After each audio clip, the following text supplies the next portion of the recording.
So if your old car or truck is missing the tube that goes from the exhaust manifold up to the air cleaner, you can buy a generic replacement. And in my case, I tried to get this truck past emissions, and they give it a visual inspection and they said that tube's missing, and they kicked me right out of there without even testing anything else. So if that's your problem, you can buy generic tubing that you can fix this with, and just about any auto parts store, probably actually any auto parts store, has this on the shelf. The only tricky part is you want to know what the diameter is, how big it is. So you just get a measuring tape and measure across it right here. So just measure across the part that connects to the exhaust manifold.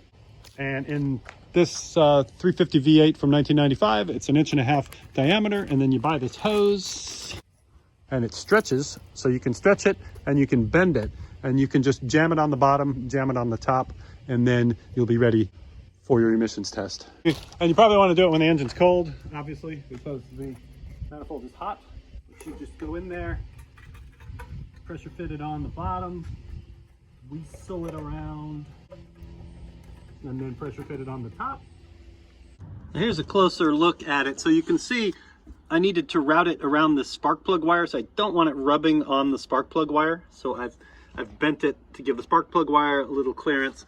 I also routed it so that it's not rubbing against the dipstick holder either. So you just want to bend it in there so it's not rubbing against any of your precious parts, and it's just conducting heat up the tube. And then you go into the emissions place and you find out if there's anything else wrong with your ancient car.